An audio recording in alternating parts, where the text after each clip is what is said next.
భాగ్యనగరంలో ఒక్కసారిగా వాతావరణం మారిపోయింది. వరుణుడు బీభత్సం సృష్టించాడు. మేఘం ముంచుకొచ్చింది. కురిసింది కాసేపే అయినా వర్షం దంచికొట్టింది. ఆకాశానికి చిల్లు పడిందా అన్న రేంజ్లో వాన విలయం సృష్టించింది. వర్షం దాటికి నగర ప్రజలు వణికిపోయారు. షిఫ్ట్ల వారీగా పనిచేసే ఉద్యోగులు అటు ఇళ్లకు ఇటు ఆఫీసులకు వెళ్లలేక నానా ఇబ్బందులు పడ్డారు. ఎక్కడికక్కడ రోడ్డుపై స్ట్రక్ అయిపోయారు. రోడ్లపై ట్రాఫిక్ జామ్ కిలోమీటర్ల మేర నిలిచిపోయింది. దీంతో భాగ్యనగర వాసులు నానా అవస్థలు పడాల్సి వచ్చింది.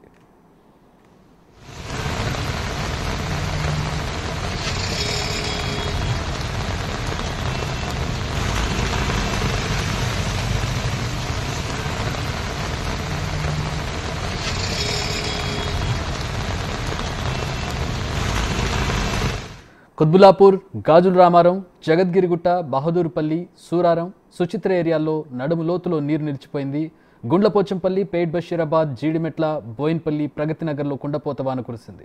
అటు బేగంపేట్, తిరుమలగిరి, అల్వాల్, మారేడ్పల్లిలో వర్షం బీభత్సం సృష్టించింది. జూబ్లీహిల్స్ పెద్దమ్మతల్లి టెంపుల్ రోడ్డు వద్ద భారీగా వాన నీరు చేరింది. వాటర్లో చిక్కుకొని 2-వీలర్ వాహనాలు ఆగిపోయాయి. భారీగా వరద నీరు చేరడంతో డైమండ్ హౌస్ సైడ్ వాహనాలను మళ్లించారు.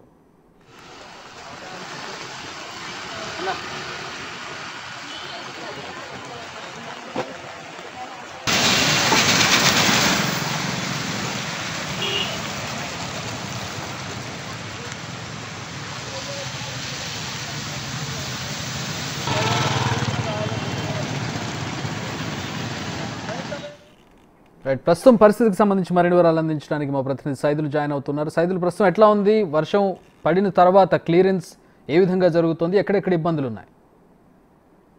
చక్రి, ఇంతకుముందు కురిసిన భారీ వర్షానికి గంట వ్యవధిలోనే దాదాపుగా 8 సెంటీమీటర్ల వర్షపాతం నమోదైనట్టుగా కూడా మనకైతే సమాచారం ఉంటుంది. ముఖ్యంగా గచ్చిబౌలి, షేక్పేట, ఈ నానక్రామగూడ, ఈ Mehdipatnam, Madhapur, Banjara hills, Jubilee hills పరిసర ప్రాంతాల్లో భారీగా వర్షపాతం నమోదైంది. సో ముఖ్యంగా షేక్పేట ప్రాంతాల్లో ముఖ్యంగా అక్కడ బాగా పెద్ద నాలా ఉండడంతో ఇటు మన షేక్పేట నుంచి హైటెక్ సిటీ పోయే ప్రాంతంలో భారీగా ట్రాఫిక్ జామ్ అయింది.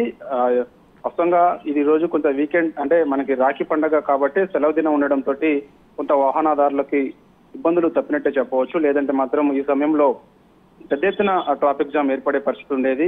ఎందుకంటే ఆ ఏరియా ఎప్పటికి కూడా నిరంతరం కూడా రద్దీగా ఉంటుంది. ఐటీ సెక్టర్ ఏరియా నిరంతరం రద్దీగా ఉంటుంది కాబట్టి ఆ షేక్పేట ప్రాంతంలో భారీ ఎత్తున కురిసిన వర్షానికి ఆ లోతట్టు ప్రాంతాలన్నీ కూడా పూర్తిగా జలమయమైపోయాయి. దాదాపుగా వాహనాలు కూడా కంప్లీట్ గా ఆగిపోవాల్సిన పరిస్థితి ఏర్పడింది. సో ఇక ఆ నాళాలన్నీ కూడా క్లియర్ చేసిన తర్వాత వాటర్ కొంత నెమ్మదిగా మూవింగ్ అయిన తర్వాత అప్పుడు ఆ వాహనాలన్నీ మెల్లమెల్లగా అక్కడ ఉన్నటువంటి ట్రాఫిక్ పోలీసులు, జిహెచ్ఎంసి, వీళ్ళు డిఆర్ఎఫ్, ఎన్డీఆర్ఎఫ్ వీళ్ళంతా కూడా సమన్వయంతో ఆ వాహనాలన్నింటినీ కూడా అక్కడ నుంచి మెల్లగా మూవ్ చేసే ప్రయత్నం అయితే చేస్తున్నారు. ఇంకా కంటిన్యూగా అక్కడ ఇంకా ఇదే పరిస్థితి కొనసాగుతుంది. అంటే దాదాపుగా మరో గంట పాటు ఇలానే ఆ ఏరియా, అంటే షేక్పేట నుంచి అయితే మన ఇటు గచ్చిబౌలికి వచ్చే ఏరియా ఏదైతే ఉందో ఆ ఏరియా ప్రాంతాల్లో ఇంకా గంట నుంచి గంటన్నర సేపు కూడా అదే వాహనాలు నెమ్మదిగా వెళ్తూ ఉండే అవకాశం ఉంటుందని చెప్పేసి కూడా ట్రాఫిక్ పోలీసులు చెప్తున్న పరిస్థితి కనిపిస్తుంది. ఎందుకంటే మొత్తం కూడా షేక్పేట నాలా ప్రాంతం మొత్తం కంప్లీట్ గా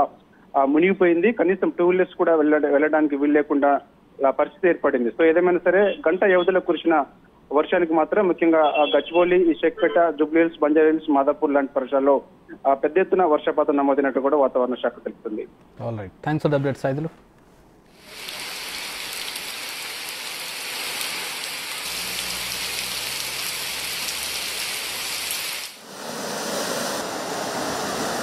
ఇట్లా